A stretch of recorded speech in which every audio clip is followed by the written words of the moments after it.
2026 کے second half سے میں تو کہتی ہوں اپنی زندگی کو ڈے ٹو ڈے جیے، مت سوچیے سامان 100 برس کا، پل کی خبر نہیں.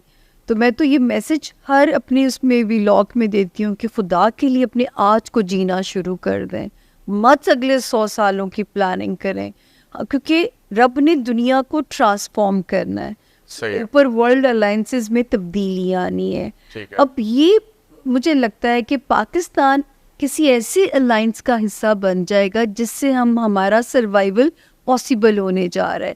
لیکن عمر یہ بات طے ہے کہ ورلڈ کو شرنک کیا جائے گا، جو دنیا اللہ کی جو یونیورس ہے نا. اب ہم میں سے کون جیتا ہے وہ وقت دیکھنے کے لیے، کون مرتا ہے. تو میں تو کہتی ہوں ہر رات اپنا بوریا بستر پیک کر کے سوئیے، کوئی پتہ نہیں کل ہو نہ ہو. تو جو ہے یہ اپنا شروع کر دیں تاکہ جو ہے اس کو انجوائے کر کے جائیں، مت اپنے عذاب میں ڈالیے، قرضے کے اس میں عذاب میں، یا اپنے آپ کو چیزیں جوڑ کے مت رکھیے کہ جی کل جینے کے لیے رکھیے جو آج ہے. خدا کہ یہ واقعی سچ بات ہے. اور آپ دیکھیے کہ آپ دیکھ رہے ہوں گے 2020 کے بعد سے کتنی انپریڈکٹیبل اموات آپ نے دیکھی ہوں گی، سوچا بھی نہیں ہوگا. بچے میں سنتی ہوں صبح کینیڈا جانا ہے، رات کو بچہ مر گیا. بچے نے صبح پڑھائی کے لیے اس کا سارا کچھ تیر وہ کئی ایسی میں نے اموات سنی. وہ دیکھیں ہمارے پروفٹ پیس بھی اپون ہم پریشان ہوتے تھے کہ جو آخری دور آئے گا میری امت کے جوان نظر لگنے سے مر جائے کریں گے. اور نظر بد کیوں اتنی وہ بڑھ گئی ہے؟ کیونکہ ہمارے اندر ایول زمین سے دیکھیں کہا گیا تھا زمین سے نور اٹھا لیا جائے گا. یقین جانیے میں اس کو ایکسپیرینس کر چکی ہوں کہ اب دجالی پاورز کا دور ہے. اب زمین پہ نورانی طاقتیں بے بس نظر آتی ہیں، کیونکہ یہ دو ہی طاقتوں کی جنگ ہے، نورانی طاقتوں کی اور دجالی پاورز کی. تو اب جو ہے نا نورانی طاقتیں بے بس نظر آتی ہیں. اس کا مطلب ہے ورلڈ اینڈ ہونے والے. سر یہ بابا وانگا نے تو بڑی لمبی ڈیٹ آپ کے ساتھ سے دی. مجھے تو اتنا لمبا سفر نہیں نظر آتا. 50-70 کا بتا. دیکھیے ایک تو ہے نا کہ دنیا کتنی بچے گی، اس میں سے پتہ نہیں ہم ہیں کہ نہیں ہے. اس لیے تو میں کہتی ہوں اپنے آج میں جینا شروع کریں، اپنے قبلے درست کر لیں، اپنے جو ہے وہ کنیکشن المائٹی کے ساتھ اسٹرانگ کر لیں تاکہ بخشے جائیں. بالکل ایسے تو جو ہے تو پتہ نہیں ہمارے پاس مہلت ہے کہ نہیں ہے. تو بابا وانگا تو جہاں تک دیکھتے ہیں، مجھے سچی بات ہے مجھے تو کچھ اور ہی نظر آتا ہے کہ اس کو اس نے شرنک ہونا ہے. صحیح ہے. اچھا وہ باتوں میں ایک سوال جو ہے نا وہ مس ہو گیا تھا مجھے، سوری ٹو آپ کو وہیں پہ واپس لے کے. جنرل عاصم منیر صاحب مس کر گیا، ان کے بارے میں کبھی آپ نے ان کی اسٹڈی کی ہے ان کے اسٹارز کے حوالے سے؟ دیکھیں یہاں میں یہ سچ بولوں گی آپ سے کہ میرا کام ہے کیونکہ کام کرنا. تو جب یہ ہونا تھا نا 6 جرنیلز تھے یا 6 تھے، مجھے سب کی تاریخ پیدائش کسی کے تھرو آئی تھی، ٹھیک ہے. اور جو ہے اس میں سب کی ڈیٹ آف برتھ تھی، اور جو ہے مجھے جس میں جنرل صاحب کی بھی تھی. جی جنرل صاحب کی بھی تھی، اور ان کی بھی تھی، جنرل فیض صاحب کی بھی تھی. ان پہ پھر میں نے نا ہر ایک پہ ایک وائس نوٹ بھیجا، ٹھیک ہے نا، کیونکہ مجھے جن کے تھرو آئی تھی تو میں نے ان پہ کہا تھا کہ جنرل فیض کے ستارے انہیں OSD کر چکے ہوئے ہیں.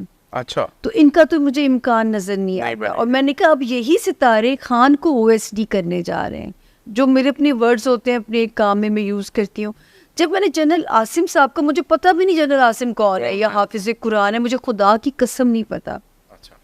میں نے ان کے نام پہ ٹک لگایا کہ میں نے کہا یہ بندہ مجھے پیٹریوٹک نظر آتا ہے، یہ بندہ مجھے جو ہے ایسے لگتا ہے کہ اس سے اللہ شاید ملک کے لیے کوئی کام لے لیں، اللہ کرے کہ قدرت انہیں چانس دے. یہ میں نہیں عمر بتا سکتی کہ یہ بنیں گے یا وہ میری ریکمنڈیشن پہ بنے، یہ بھی نہیں، ایسا بھی نہیں ہے. لیکن جو 2 لوگوں پہ میں نے ٹک کیا وہی 2 لوگ آج جو ہے وائس بھی ہیں، چیف بھی ہیں. تو وہ میں نے علم کے حساب سے، یہ میری ریکمنڈیشن نہیں، وہ اپنی میرٹ پہ آئے ہوں گے. لیکن مجھے آج بھی یاد ہے کہ جیسے مجھے ہوم ورک دیا جاتا ہے ان پرسنالٹیز کے بارے میں بولیے، ان کے بارے میں بولیے، تو میں کہتی ہوں مجھے ڈیٹ آف برتھ دیں. جیسے بابر اعظم کا تھا تو میں تاریخ پیدائش منگوائی، میں کہنی جی یہ تو کم بیک کر رہے ہیں، بڑے سالڈ طریقے سے کم بیک کر رہے ہیں.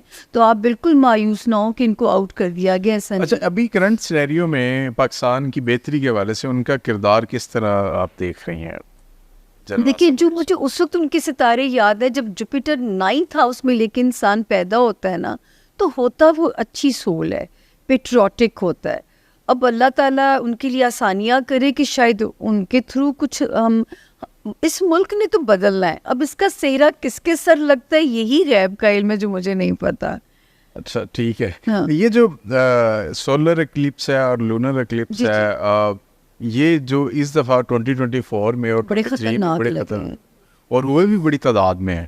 اتنے پہلے ہم نے کبھی نہیں دیکھے, نہیں تو سال میں کبھی ایک دفعہ ہوتا تھا ایسا. نہیں 4-5 باری آتے ہیں, اس باری آگے پیچھے بھی آ گئے اور بڑی مطلب ایک نا کیلکولیٹڈ ٹائم کے ساتھ آ رہے ہیں. جی. تو پاکستان کی پولیٹیکل لینڈسکیپ میں کون کون سے پولیٹیشنز جو ہے وہ اس دفعہ زد میں آ رہے ہیں؟ ایکچولی عمر یہاں پہ یہ ہے کہ یہ ان کی اہمیت, میں پہلی اسٹرالوجر تھی جس نے ان کی اہمیت کو ٹی وی پہ کہنا شروع کیا تھا, کیونکہ جب ہمارے profit piece be upon him کہتے ہیں کہ ان کی ڈیوریشن میں 2 نوافل ادا کریں تاکہ نماز کسوف اور خسوف بولا جاتا ہے. کسوف سورج گرہن کے لیے, خسوف چاند گرہن کے لیے. تو جب انہوں نے ہمیں کہہ دیا تو ہمارے لیے تو اس سے پیچھے کوئی بات ہی ختم ہو جاتی ہے. لیکن یہ جو دونوں گرہن لگے ہیں یہ ہمیں نہیں افیکٹ کرے, ہمیں خوش نہیں ہونا چاہیے. یہ کر رہے ہیں امریکہ, برازیل, میکسیکو, کینیڈا, یورپ کی ایک آدھی پٹی. تو یہ جہاں نظر آ رہے ہیں, میں امریکہ کا فال بھی ستاروں میں پریڈکٹ کر چکی ہوئی ہوں. بالکل آپ نے کیا جی. بائیڈن کی الیکشن جیتنے کی تو پریڈکشن کی تھی میں نے, اب ان کے پھر سونا الیکشن ہونے والا, ابھی مجھے اس پہ ہوم ورک نہیں ہے میرا, لیکن امریکہ کا فال ضرور میں نے پریڈکٹ کیا کہ امریکہ میں توڑ پھوڑ ہونی ہے اور امریکہ نے اندرونی خلف شار کا شکار بھی ہونا ہے. تو یہ ان پٹیوں پہ نظر آیا, اور یہ جو ابھی جو دوسرا والا نظر آیا یہ تو بڑا خطرناک تھا. تو یہ ویسا ہی تھا جیسا جب ہمارے ہاں لگا تھا 11 اگست 1999 کراچی میں بالکل اندھیرا چھا گیا تھا, اور وہ میری پہلی سیاسی پیش گوئی تھی کہ یہ حکومت کو اڑا دے گا اور اس کی نحوست کے اثرات 1.5 سال رہیں گے زمین پہ. اور آپ سوچیں 1.5 سال کیا 11 سال آپ نے ماشاء اللہ بھگتا تھا. اور میں نے خود وہ نظارہ کراچی میں دیکھا, ہمیں جہاز سے اتار دیا گیا, اوپر مشرف صاحب کا جہاز چکر لگا رہا تھا اور شام کو ان کی تقریر آ جاتی ہے میرے عزیز ہم وطنوں.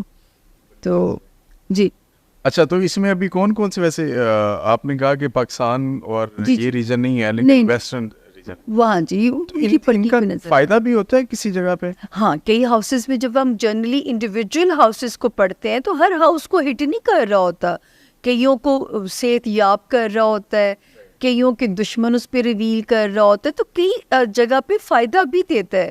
تو جب پاکستان کی پٹی پہ نظر آتا ہے تو پھر میں ایک پراپر ہوم ورک دیتی ہوں اس کے اوپر جو ہے. بالکل ٹھیک ہے. اچھا, یہ میں نے دیکھا ہے کہ لوگ اکثر کہتے ہیں کہ جی یہ والا پتھر لے کے پہن لیں تو آپ کا یہ مسئلہ ٹھیک ہو جائے گا. ویسے تو سنت بھی ہے انگوٹھی پہننا, اور ایک روایت بھی ہے اس میں پتھر کے حوالے سے, لیکن کیا یہ سٹونز اور یہ جو نمبرز ہوتے ہیں ان کے تحت آپ کسی کا نصیب بدل سکتے ہیں, کسی کی فیٹ چینج ہو سکتی ہے؟ بالکل نہیں بدلا جا سکتا, یہ تو شرک کے زمرے میں بات چلی جاتی ہے.